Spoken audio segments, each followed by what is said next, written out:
Hi folks, I have gotten quite a few questions about response assignment number 4 about sociological imagination and terrorism. So I thought I'd put this little hokey PowerPoint together that hopefully you find helpful. So when we think about sociological imagination, there's a number of things that can get in the way of us really understanding this idea. And one of them is that here in the West, we tend to live in a very individualistic culture, which means that we tend to focus on individual explanations for why people do what they do. It's not good or bad, it just is. So, for example, when we see someone who's homeless, we immediately sort of focus in on what was it about that individual that caused them to be homeless, right? What choices did they make? What mental health issues do they have? So on and so forth. But that's only half the story. If you look at this map here, all these countries in yellow tend to be kind of like us, right? They tend to be individualistic, focus on the individual. These countries in red generally tend to be more collectivistic. So the focus isn't on the individual, but it's on the group or the community. Now again, one's not better than the other, but I bring this up because the idea that we focus on the individual can make it a little hard for us to get our brain around sociological imagination. So if you remember from your first response assignment, that article about the the analogy to monopoly and sort of social structure being like monopoly, that this larger sort of social structure often influences our behavior or dictates our choices, right? That most of us aren't greedy, nasty people, but we tend to get that way when we play Monopoly because the rules of the game sort of dictate that you have to act that way.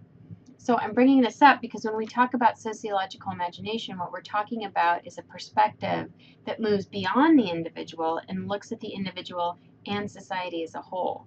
So here's our fancy definition, right? Sociological imagination is basically the idea of history plus biography. What do I mean by that? Well, here's my fancy slide for that. When Mills says biography and history, what he's basically saying is this plus this equals a sociological imagination. And again, this is not a thing. You can't buy a box of sociological imagination. It's a perspective. It's a way of looking at the world. It's a tool of understanding behavior. So when Mills says biography, basically what he's talking about is individual explanations. We're really good at biography here in the West. But he says that's a good place to start, but you have to move beyond biography and look at what he calls history, or what I think of as more social explanations for behavior.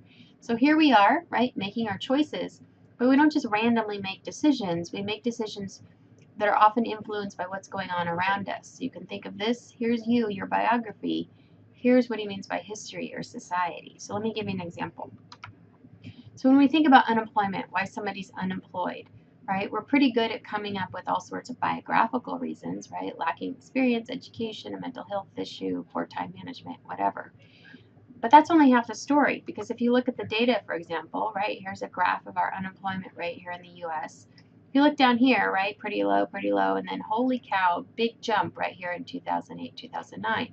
Now, if we're trying to understand why did this happen, and we only focus on biographical explanations, we're going to get stuck, because it doesn't make sense that all of a sudden in 2008, 2009, people started managing their time poorly or developed mental health issues, so on and so forth. So when we say sociological imagination, the idea is we've got to move beyond and look at more history explanations, right? What's going on out here in the world that might contribute to why people are having a hard time getting a job?